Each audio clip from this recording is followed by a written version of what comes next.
Brigadier Sanjay Khanna साहब, आपसे चर्चा की शुरुआत करना चाहूंगा, चूंकि एक जो बात सामने आ रही है कि वहां पर रेडियो एक्टिव पदार्थ का नहीं मिलना, इतना बड़ा हमला होता है, रेडिएशन का नहीं होना क्या बताता है? चूंकि अब कुछ तो तस्वीरें ऐसी भी आ रही हैं, कुछ ऐसी इमेज का भी जिक्र हो रहा है कि वहां बड़े बड़े ट्रक पहले से खड़े थे जिन परमाणु संयंत्रों को तबाह करने की बात कही जा रही है। तो क्या ईरान ने वहां से सब कुछ हटा लिया था? देखिए, ये बताना तो बहुत मुश्किल है, क्योंकि जब अमेरिका ने स्ट्राइक की थी अपने B-2 बॉम्बर्स के थ्रू GBU-57 इस्तेमाल करके, तो उन्होंने फोर्दो पे जो है बिल्कुल प्रिसिशन स्ट्राइक्स की थी और टैंडम में जो है उनके बॉम्ब्स GBU-57 जो है वो उस साइट के अंदर गए हैं। ये कंफर्म्ड है, फोटोग्राफिक एविडेंस है, सैटेलाइट इमेजरी है कि वहाँ पे नुकसान हुआ है। अब कितना नुकसान हुआ है उसका इमीडिएटली जायज़ा नहीं लिया जा सकता है, पर जब ये बॉम्ब अंदर गिरे हैं तो वो नीचे कुछ हद तक गए हैं और वहाँ पे भी फिर वो ब्लास्ट हुए हैं। ब्लास्ट होने के बाद जो है, क्योंकि वो पूरा हिल साइड है और कंक्रीट है, तो जितना भी मलबा है वो और नीचे गिरा है। उसके बाद जो टैंडम में बॉम्ब्स फायर किए हैं वो जाके वो ब्लास्ट हुए हैं। जब इतना कुछ ऊपर उस स्थिति जो जगह है जहां यूरेनियम एनरिचमेंट इनका प्लांट है और ये कार्य करते थे, जब इतना कुछ मलबा वहां पे गिरेगा तो न्यूक्लियर रेडिएशन थोड़ा मुश्किल है कि बाहर निकल के जो है नहीं, क्योंकि श्याम जी ये सवाल अब खड़ा हो रहा है कि कहीं अमेरिका का ये ऑपरेशन फेल तो नहीं हो गया, क्योंकि रेडियो एक्टिव पदार्थ का वहां से उत्सर्जन ना होना, इसका मतलब ये भी तो हो सकता है कि वहां हो ही ना, पहले हटा लिया ईरान ने सब कुछ।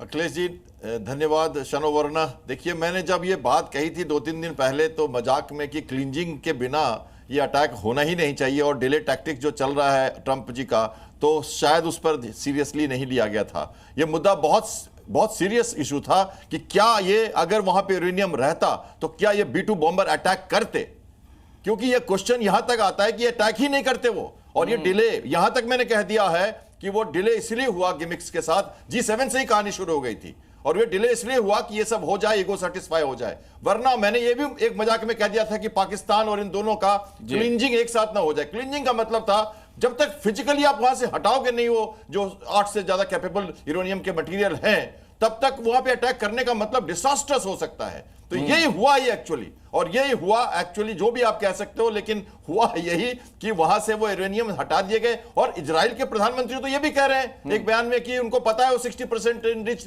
यूरेनियम कहां है। ऐसे भी तो कुछ ओपी तिवारी साहब, आपका अनुभव क्या कहता है? श्याम जी जो कह रहे हैं, आप उससे इत्तेफाक रखते हैं क्या? जो श्याम जी कह रहे हैं मैं इनको नकार नहीं सकता, प्रोबेबिलिटी इसकी भी है, लेकिन मैं कहानी सुनाना चाहूंगा बचपन की, आज से करीब 55 साल पहले की। एक लेटर आया मेरे नाना जी के घर में कि आपके घर डकैती इस डेट को होगी। तो डकैती होने से पहले तैयारी क्या की? पुलिस तो थी नहीं, वो सामान उठा के किसी और के घर में रखा गया। डकैत आए, देखा कुछ नहीं मिला, वापस चले गए। तब मैं इसको इससे रिलेट करना चाहता हूं कि जो 4 साल 5 साल से तैयार होकर बैठा हुआ है कि हमारे न्यूक्लियर पर स्ट्राइक करेंगे, तो कोई इतना आसान तो नहीं है कि वो रखेगा मैं अपने पास रखा हूँ आप यहाँ स्ट्राइक कर दो। वो ऐसी जगह पर रखा होगा, जाके ऐसी जगह पर जहाँ की कोई अपने आप से इमेजिन भी नहीं कर सकता। भले ही मोसाद के जो एजेंट्स हैं ईरान में पूरे फैले हुए हैं, जिसकी वजह से इन्होंने काफ़ी तबाही बचाई, लेकिन इसका पता लगाना उनके लिए उतना आसान नहीं था। हो सकता है, जैसे श्याम जी एक बार और बताते, हो सकता है कि रशिया में पहुंच गया हो, किसी और देश में रख दिया हो, क्योंकि 400 किलो कोई बहुत ज़्यादा तो है नहीं, ये बिल्कुल सुरक्षित जगह पर गया हुआ है। और ये इसमें कोई डाउट नहीं है कि वहां पर कुछ स्ट्राइक नहीं हुआ। ये देखिए, जो डीप पेनिट्रेशन बॉम्ब्स जो होते हैं, ये बॉम्ब्स का टारगेट किया जाता है कि जहां सॉफ्ट लैंड है उसमें 300 फीट तक अंदर जा सकता है। अच्छा, कितना कंक्रीट है, उसका हेड जो है कंक्रीट जाके एक ब्लास्ट होगा, एक कंक्रीट तोड़ेगा, दूसरा आगे जाएगा, दूसरा हेड तोड़ेगा। तो उसमें 4 स्टेज नहीं हो सकते, उस बॉम्ब में 1 से 3 स्टेज से ज्यादा नहीं होते। तो उस स्टेज में एक कंक्रीट तोड़ सकता है, दूसरा लेयर तोड़ सकता है, लेकिन अंदर जाने की उसकी एफिशिएंसी और परफॉर्मेंस कम होता जाएगा जितना पहले डिस्ट्रक्शन होगा। तो अंदर जाना उतना संभव नहीं है अगर ईरान ने ढंग से उसका अपने रिएक्टर बनाया हुआ, जैसा कि 300 से 500 फीट करते हैं, 500 फीट जा नहीं सकता। तब तो के सिन्हा साहब, ईरान के परमाणु संयंत्रों को नुकसान पहुंचा कि नहीं, अब इस पर तो संशय के बादल मंडराने लगे हैं। देखिए अखिलेश जी, जय हिंद।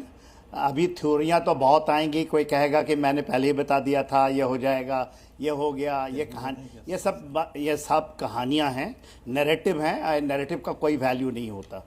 ये जो सच्चाई है और जो एक्चुअली ग्राउंड फैक्ट जो होती है पोस्ट डैम डैमेज एनालिसिस होती है, और हम लोग टीवी में मैं कहूँ जहाँ हम पहुँच भी नहीं रहे हैं, कुछ चीज़ें देख करके और ये सोशल मीडिया के ऊपर खबर देख करके मैं उसका आकलन कर दूँ।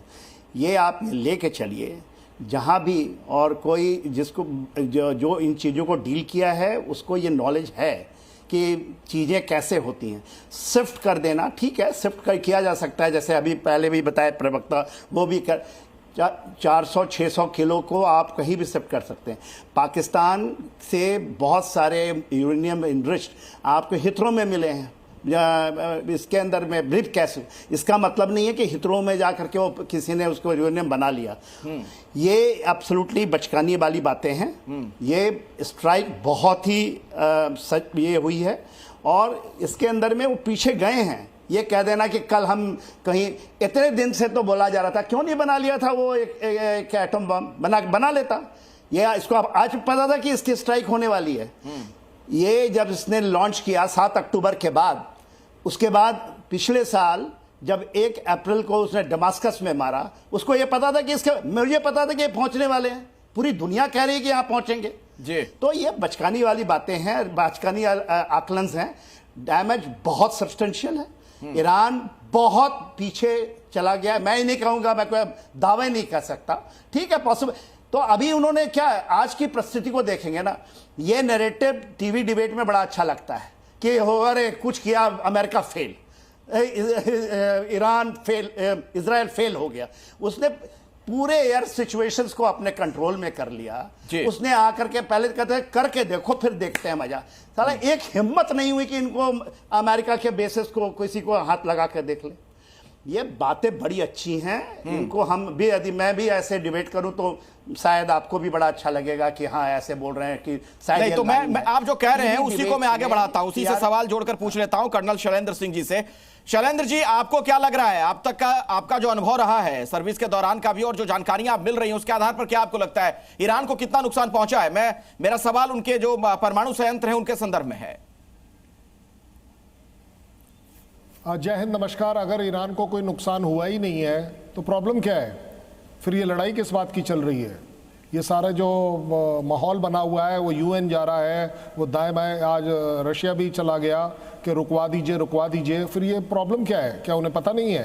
लेकिन फिर भी एक बड़ा रिस्पॉन्सिबल आकलन अगर किया जाए, कोई भी पॉसिबिलिटी होने से हम ओवर रूल नहीं कर सकते, लेकिन अपने आप में एक स्ट्राइक हुई है, स्ट्राइक सब्सटेंशियल हुई है। जहाँ तक बात है कि यस रेडिएशन बाहर आया या नहीं आया, आप कृपया कर एक अच्छा एनालिसिस अगर करेंगे तो ये आप पाएंगे कि अगर 300 फीट जैसा बोला जा रहा है, अगर 300 फीट के नीचे कोई चीज़ अगर डिस्ट्रॉय भी हुई है और अगर GBU बॉम्ब के द्वारा ही हुई है, तो ऑब्वियस बात है कि वो बाहर कैसे आएगा। वो अंदर उसके टनल जो है वो किलोमीटर लंबी भी हो सकती है। ऐसा नहीं है कि आपने 10 मीटर के ऊपर मार दिया तो 10 मीटर से इमीडिएटली आपके यूरेनियम के रेडिएशंस आ जाएंगे। बट अपने आप में रेडिएशन आना या नहीं आना, ये कर रहा है ना उसके ऊपर। मुझे नहीं लगता कि मुझे इसके ऊपर कोई आकलन करना चाहिए कि रेडिएशन 300 फीट से ऊपर वापस आया, क्यों नहीं आया, क्यों आया। ये दोनों चीज़ें अपने आप में एज अ गुड एनालिसिस मैं बिल्कुल नहीं करना चाहूंगा। दरअसल अमेरिका की ओर से भी, कुछ एक्सपर्ट्स की तरफ से भी ये शक जाहिर किया जा रहा है कि वहां पर जो दर्जनों ट्रक पहले से लगे हुए थे, कुछ जो तस्वीरें सामने आई हैं उसको लेकर ये शक हो रहा है कि कहीं ऐसा तो नहीं कि हमले से पहले सब कुछ वहां से हटा लिया गया था। 600 किलो यूरेनियम हटाने के लिए 27 ट्रक चाहिए थे आपको, आप बता दीजिए। चलिए कोई बात नहीं, हो सकता है। आपको क्या लग रहा है कि वो पूरा का पूरा रिएक्टर लेकर वो 27 ट्रक निकल गए? 27 ट्रक में एक पूरे के पूरे साइट की जितनी भी हार्ड असेट्स हैं सब रखते हैं। बट फिर भी मैं इस बात को ओवर रूल नहीं कर रहा हूं, मैं सिर्फ ये बोल रहा हूं रेडिएशन बाहर आना या ना आना, ये अपने आप में दोनों पॉसिबिलिटी है। इवन अगर वो स्ट्राइक सक्सेसफुल दीपक बोरा साहब, मैं आपके पास आऊं उससे पहले ओपी तिवारी जी इस पे कुछ जवाब देना चाह रहे थे, शायद आप कुछ इस पे कुछ कहना चाह रहे थे। नहीं, कुछ नहीं कहना चाहता मैं तो। अच्छा ये कर रहे थे, ठीक है। Nothing, see there are so many प्रॉब्लमिटी, इतने ऑप्शंस हैं। जहां से क्वेश्चन उठ रहा है, जहां से क्वेश्चन उठ रहा है तो कुछ तो होगा। तो इसलिए हम सब चीज़ को नकारना तो ठीक नहीं है। ये नहीं कह रहे कि रेडिएशन नहीं हुआ, हो सकता हुआ हो, बाहर कम निकला हो, कम रेडिएशन हुआ। पाकिस्तान में क्या हुआ था, वहाँ अर्थक्वेक भी आ गए थे जो ब्लास्ट किया था। लेकिन सारी चीज़ की प्रॉबिलिटी है, लेकिन जब भी कोई शक होता है तभी आदमी डिबेट करता है, तभी भी आदमी अपने कर्तव्य बताता है। ये बचकाना हल तो नहीं होती कि हम उससे कर रहे हैं। ये अमेरिका ने कहा है, कई देशों ने कहा हुआ। बिल्कुल। अगर कुछ हुआ होता तो ये ईरान से बहुत दूर नहीं था।